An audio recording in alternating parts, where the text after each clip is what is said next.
The sky did not burn. It did not roar.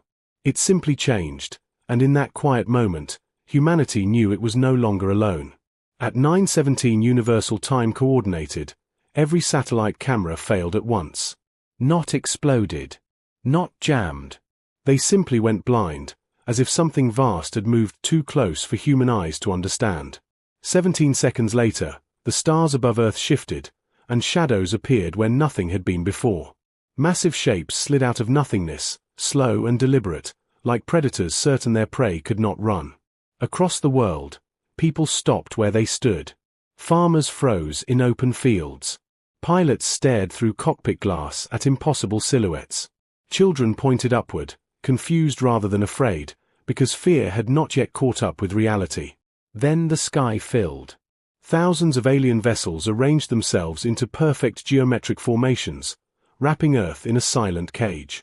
They were smooth and dark, their surfaces rippling with dim, shifting light. No smoke. No sound. No warning shots. Just presence. Absolute and overwhelming. Humanity had spent centuries imagining this moment. None of those dreams had prepared them for how small the world suddenly felt. In Nairobi, Dr. Elias Koroma watched the sky from the roof of the Global Atmospheric Research Center. He was not a soldier. He was not a politician. He was a systems engineer, a man whose life revolved around equations and probability curves. His hands trembled as he adjusted his glasses, staring upward at a ship large enough to blot out the sun. "They're not here to talk," he whispered. Beside him, alarms screamed inside the building, ignored. Phones rang endlessly. Every screen inside the center flickered to life at once. The same image appeared everywhere on Earth. A figure stood against a background of stars.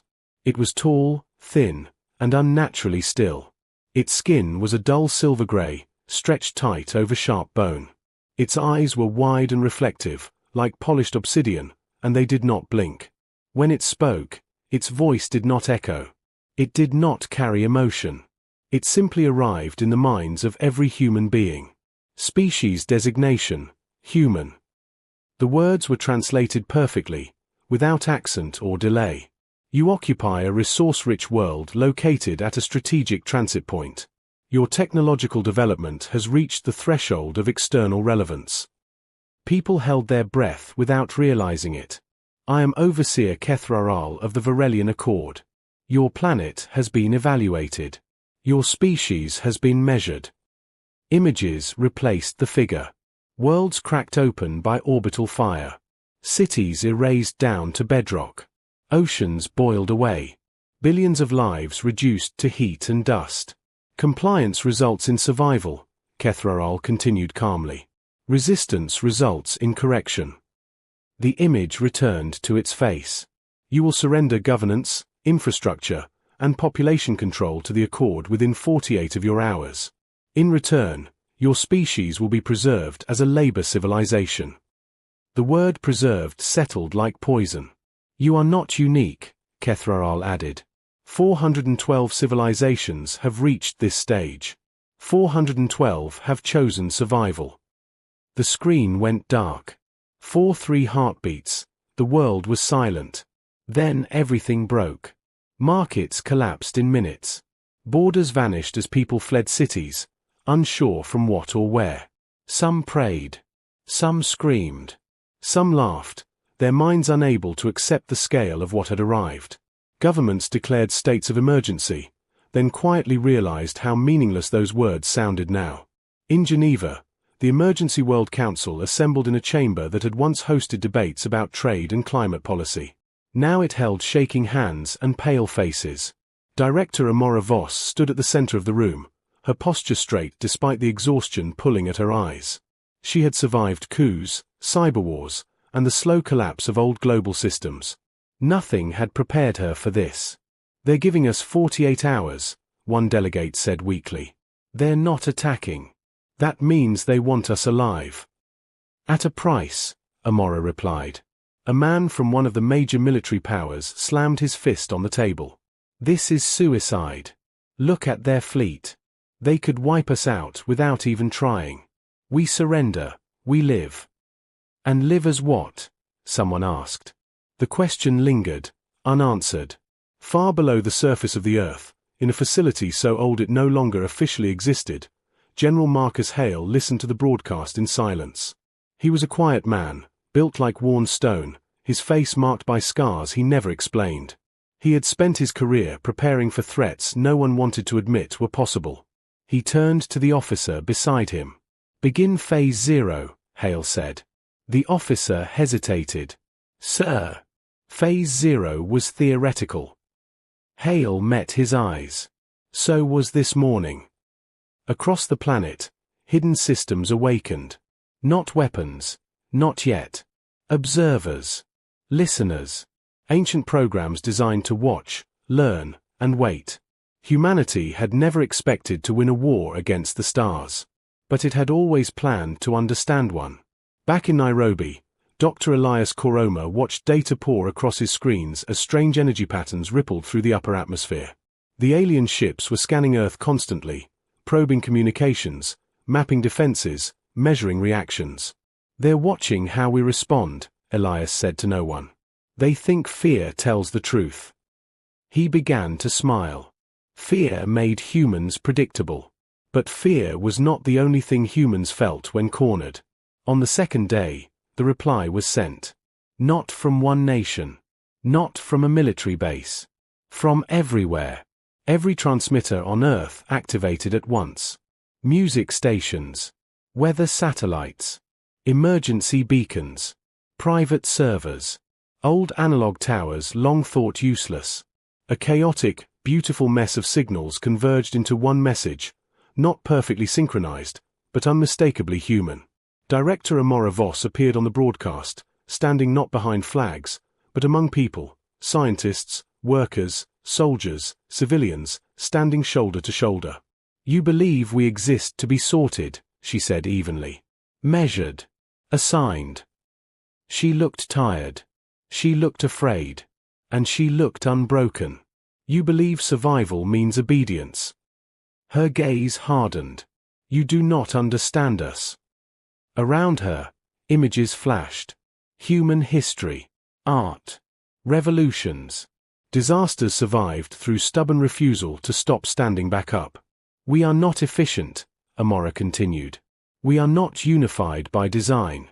We argue. We fail. We break ourselves again and again." She leaned forward. "But we do not accept cages." The signal ended.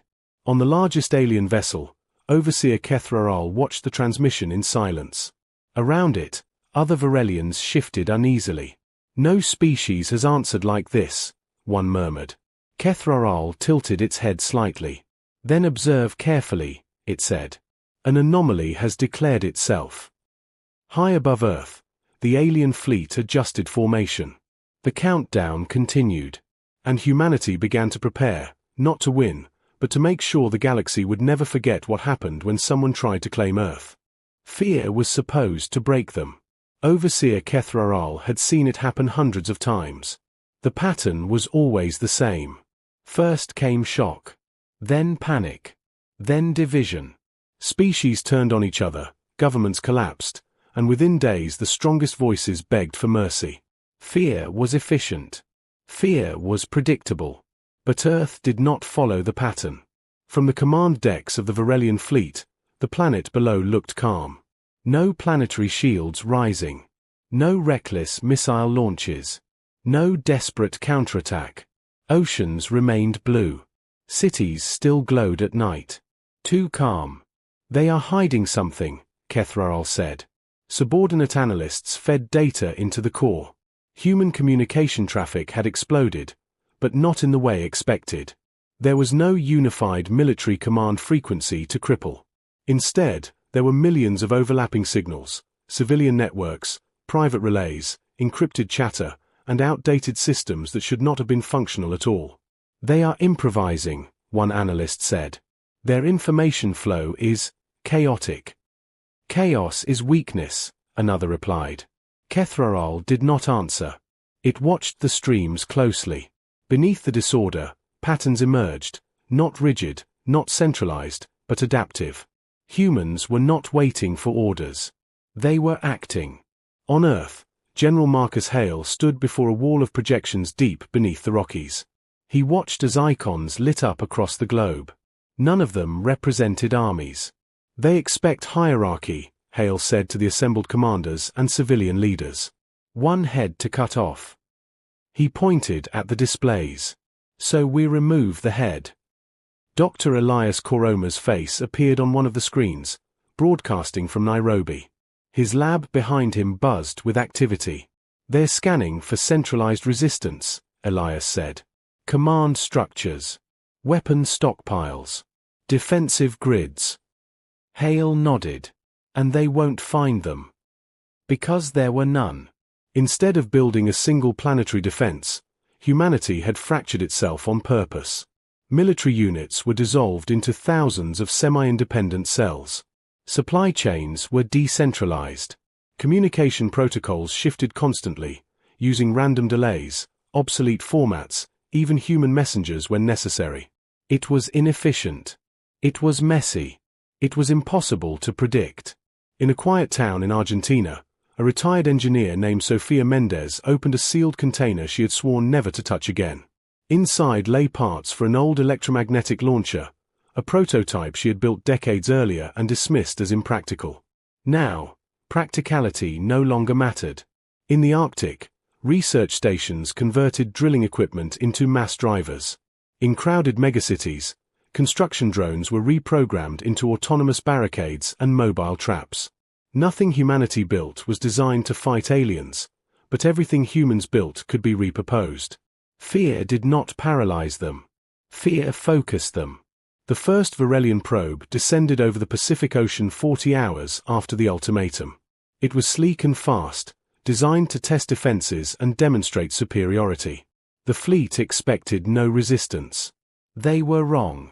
The probe vanished in a silent flash as something struck it from below, an improvised kinetic weapon launched from a submerged platform that should not have existed. No explosion. No energy discharge. Just sudden absence.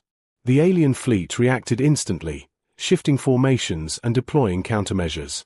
Another probe fell minutes later. Then another. They are using gravity-based projectiles, an analyst reported. Primitive, but effective. Kethraral's eyes narrowed. Primitive weapons were not supposed to work. Across Earth, people watched the sky with grim determination. They knew retaliation would come. They knew cities would burn. But something had changed. The aliens had bled first.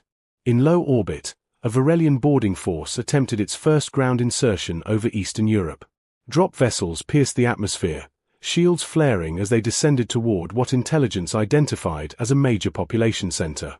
Instead, they landed in an empty city. Buildings stood intact. Streets were clear. Not a single human was visible. The ground opened beneath the landing zone. Hidden charges collapsed roads and structures in carefully timed waves, trapping the alien troops in narrow kill zones. Automated machines, construction drones, agricultural robots, factory arms, activated from every direction, not firing energy weapons, but wielding tools. Cutters, crushers, presses, tools designed to build a world, now used to defend it. The Varelian soldiers fought back with discipline and advanced weaponry, but the environment itself turned against them. Walls fell. Floors gave way.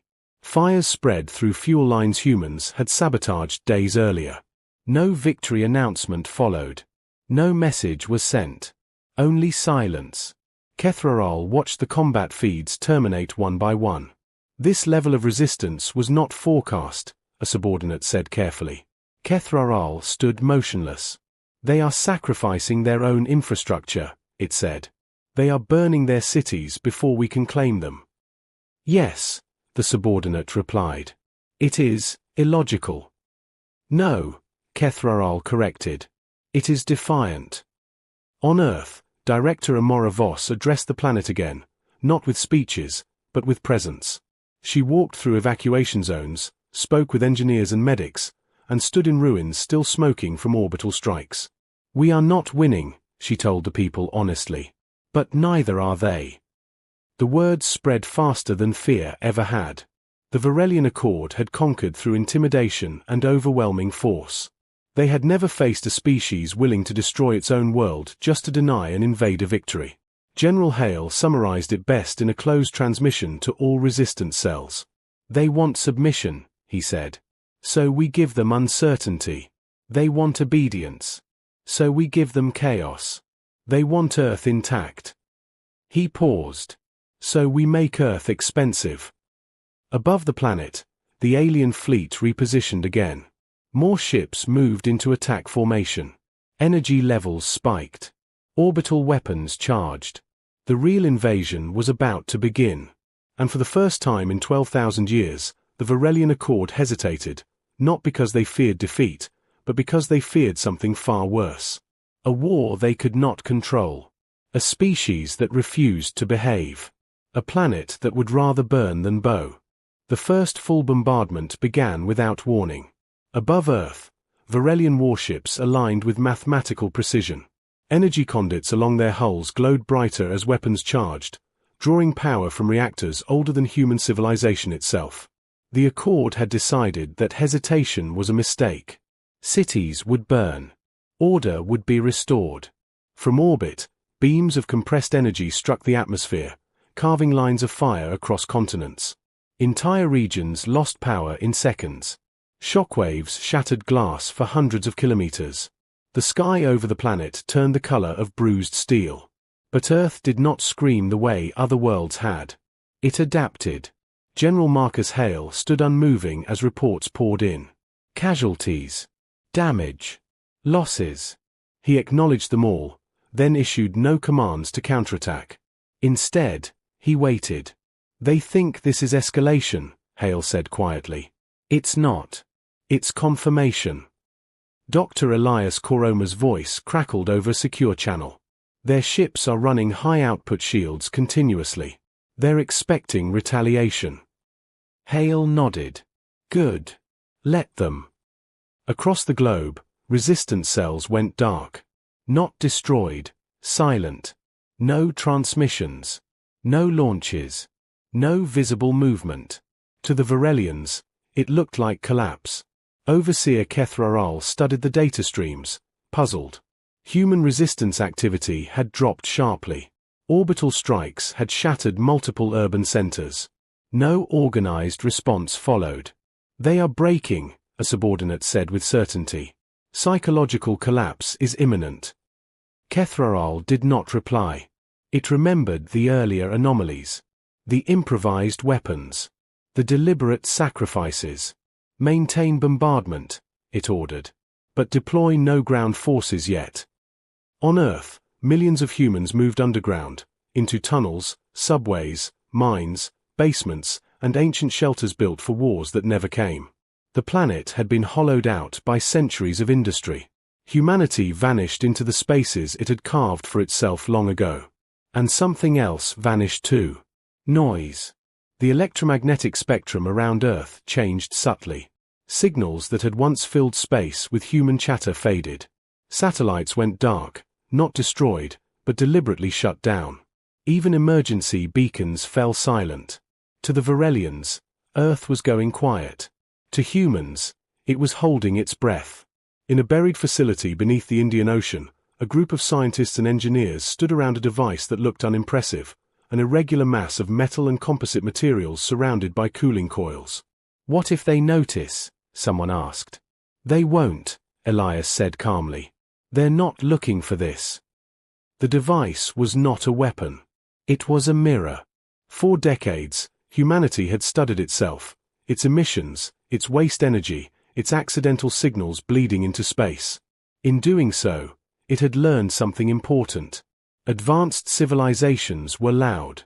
Powerful reactors leaked. High-energy shields distorted space. Faster-than-light systems bent physics in detectable ways. The more advanced the technology, the brighter it shone to anyone who knew where to look. Humanity had built its trap around that truth. High above Earth, the Varelian fleet adjusted position again as long-range sensors detected strange gravitational echoes near the planet's orbit. "Anomaly detected," an analyst reported. "Localized space-time distortions." Kethrar focused. Source: unclear. The readings resemble our own drive signatures. That was impossible. Yet the data did not lie. In deep space, false images bloomed, ghost fleets, phantom energy spikes, echoes of Varelian technology appearing and disappearing at random distances. The mirror devices reflected and amplified the Accord's own emissions, bending them back into space in distorted forms. To the fleet, it looked like something else had arrived. All units, Titan formation, Kethrar ordered. Prepare for external contact. Confusion spread through the armada. Ships shifted, shields flared, targeting systems locked onto threats that were not there. Energy consumption spiked as defensive protocols activated. And that was the moment humanity had been waiting for. From beneath the oceans, from mountain caverns, from disguised orbital debris, thousands of dormant systems woke up. They did not fire beams. They threw mass. Chunks of tungsten, iron, and composite material accelerated to extreme velocities, guided not by centralized command, but by local AI systems reacting to real-time sensor data. There was no pattern to predict, no formation to counter. Kinetic impacts slammed into Varelian ships from unexpected angles. Shields held, for a moment. But shields were designed to disperse energy, not absorb physical momentum delivered at relativistic speeds. Hull breaches followed. One ship lost propulsion and drifted, colliding with another. A third detonated when its reactor containment failed under strain. Kethrar felt something unfamiliar tighten in its chest. Damage reports, it demanded. Significant, came the reply. We are losing vessels. How? Kethrar snapped. Their technology is inferior. Yes, the analyst said slowly. But their strategy is not. On Earth, people watched distant flashes in the sky. They did not cheer. They did not celebrate. They worked. Factories ran without lights to avoid detection. Medics treated the wounded in silence. Engineers adjusted systems, learning from every second of data.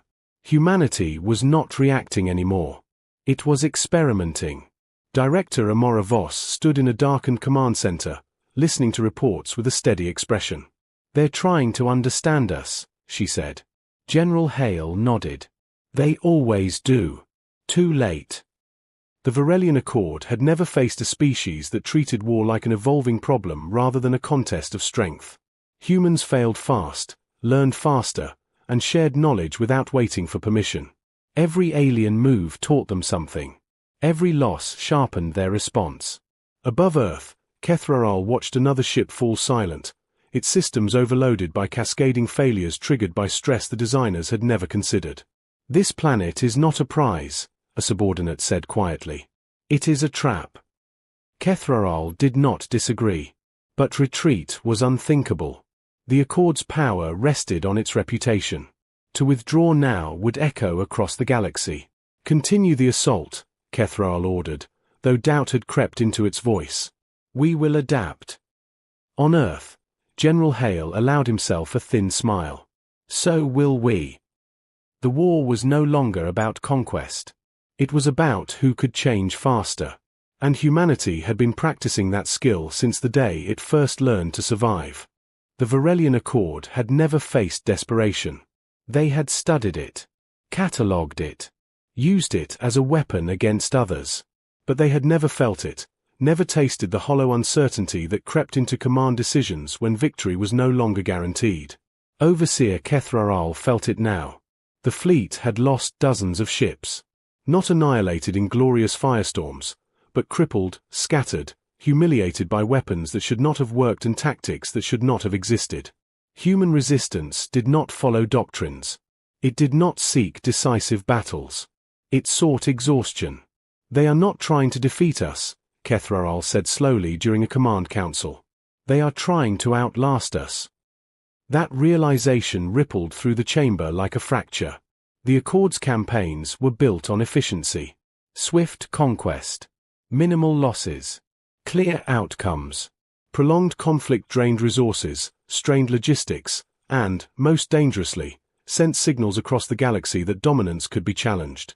Earth was becoming a liability. On the surface, humanity paid a terrible price. Orbital strikes continued. Cities vanished from maps. Millions died. And yet, resistance did not collapse. It hardened. In the ruins of Jakarta, civilians and soldiers worked side by side, turning debris into fortifications. In underground labs beneath Scandinavia, researchers refined predictive models using captured alien data, feeding lessons learned back into the global network within minutes. There was no single leader issuing commands. There was an idea. Survive. Adapt. Deny. General Marcus Hale addressed the global resistance through a fragmented broadcast system that stitched together thousands of small signals into one voice. They are learning, he said. And that means they're afraid. Somewhere deep beneath the Andes, a young analyst named Lena Verma listened with clenched fists. She had lost her parents in the first bombardment. Grief burned in her chest, but it did not slow her hands as she worked through alien telemetry. They rely too much on certainty, she said to her team. Their systems assume optimal outcomes. She highlighted a data cluster. If we break their expectations, their AI hesitates. That hesitation saved lives. Alien ground forces deployed again, this time in overwhelming numbers, targeting regions believed to house key resistance nodes. They arrived with heavy armor, drones, and precision weapons designed to suppress insurgencies. They expected humans to retreat. Instead, humans vanished. Roads collapsed. Entire valleys flooded as dams were sabotaged. Atmosphere processors in alien equipment failed as human engineers introduced environmental chaos the machines had never been designed to handle. Humans fought dirty. They fought smart. They fought like a species that knew this might be the last story it ever told. Kethraral observed the data and felt something close to disbelief. They are weaponizing their own extinction, it said. On Earth, Director Amora Voss made the hardest decision of her life. She authorized the release of the Black Archive. For generations, humanity had hidden its darkest research, biological fail-safes, self-replicating systems, and experimental intelligences too dangerous to deploy. Not because they were ineffective, but because they were irreversible. Now, survival outweighed fear. We are not unleashing monsters, Amora said to the Council. We are acknowledging what we are capable of. The Black Archive did not produce weapons of mass destruction. It produced weapons of choice. Human-designed AI entities were released into controlled networks, not to fight directly, but to think, to anticipate alien strategy, to predict adaptation paths, to suggest solutions humans would never consider. They did not replace human decision-making. They amplified it. Within hours, alien tactics were being countered before they were fully executed. Drop zones turned lethal. Supply routes failed. Communication delays cascaded into operational paralysis. The Accord had never fought an enemy that collaborated with its own creations this way. This is unsustainable, a Varelian commander warned. Loss projections exceed acceptable thresholds. Kethraral stared at the holographic projection of Earth, scarred and burning, yet still defiant. What is their end goal? It asked. To survive, the commander replied. Or to ensure we do not. That answer unsettled the Council. The final blow was not physical. It was cultural. Humanity broadcast everything. Not threats. Not propaganda. Truth. They transmitted records of their cities destroyed, their dead mourned, their refusal to surrender documented in raw, unfiltered detail. The message was sent not just to the Accord, but outward, leaked into galactic communication channels the Varelians used to intimidate others. For the first time, the galaxy saw conquest from the other side. Saw a species that bled and kept fighting. Saw civilians who stood unarmed before machines and refused to kneel. Allies of the Accord began to question. Subject worlds hesitated. Supply convoys slowed. The myth cracked. Kethraral watched reports pile up and felt the unthinkable approach. Retreat. To withdraw now would shatter the Accord's authority forever. To stay might destroy it. On Earth, General Hale looked at casualty numbers and knew the truth. We can't keep this up forever, he said. Amora nodded. We don't have to. She looked toward the stars. We just have to make sure they never try this again. Above the planet, the Varelian fleet slowed. Formation loosened. Weapons powered down, not in peace, but in doubt. Humanity had crossed a line. It had shown the galaxy what happened when a species decided that freedom was worth any cost. And now, the universe was watching. Silence returned to space, but it was not peace. Above Earth, the Varelian fleet no longer moved with confidence. Ships drifted slightly out of formation, maintaining distance from one another, weapons half-charged, shields fluctuating as energy reserves thinned. For the first time in 12,000 years of conquest, the Accord hesitated in full view of the galaxy. Overseer Kethraral stood alone in the command chamber, staring at a projection of Earth. The planet was scarred now. Fires still burned. Oceans were clouded with debris. And yet, life continued. Signals flickered back on, small, stubborn signs of survival. They should be broken, Kethraral whispered. But they were not. Across the galaxy, eyes were watching. Worlds that had surrendered long ago were listening to intercepted human transmissions. They heard the grief, the rage, the resolve. They saw that the Accord's threats did not always end in silence. And that terrified the Varelians more than any weapon. On Earth, Director Amora Voss stood in a temporary command center built into the ruins of an old university. Around her were people who looked far older than they had weeks ago. Engineers with shaking hands. Medics with blood-stained sleeves. Soldiers who had not slept. General Marcus Hale spoke quietly. They're pulling back. A murmur passed through the room. Not retreating, Hale added. Repositioning. They are deciding. Amora closed her eyes for a moment. Humanity had survived the impossible, but survival was not victory. The planet was broken. Billions were dead. And the enemy still loomed above. What happens if they leave? Someone asked. Hale answered honestly. They'll come back. Or someone worse will. That was the final lesson humanity had learned. Earth could not go back to hiding. Dr. Elias Koroma stepped forward, his face drawn but his eyes sharp. Then we changed the rules. He brought up a projection, an array of data streams converging into a single point. This is the echo, he said. The culmination of everything we've done. The echo was not a weapon. It was a message. During the war, humanity had mapped the communication backbone of the Accord. How information flowed, how fear was broadcast, how obedience was enforced across star systems. The same systems that had once shown burning worlds as warnings could now show something else. Choice. We can inject a signal, Elias continued. Not propaganda. Not threats. A full historical record of this war, unedited, undeniable, into every channel the Accord controls. A delegate stared at him. You want to expose them? No, Amora said quietly. We want to break them. The echo would not destroy fleets or planets. It would destroy legitimacy. It would show conquered species that the Accord could be resisted. That its losses were real. That Earth had not knelt, and still stood. It was the most dangerous thing humanity had ever created. High above, Overseer Kethraral received an alert. An authorized signal detected, an analyst said, panic bleeding into its voice. It's spreading. We can't contain it. Screens lit up across the fleet. Human faces appeared. Cities before and after bombardment. Civilians pulling each other from rubble. Messages recorded in shelters, whispered farewells, vows to keep fighting.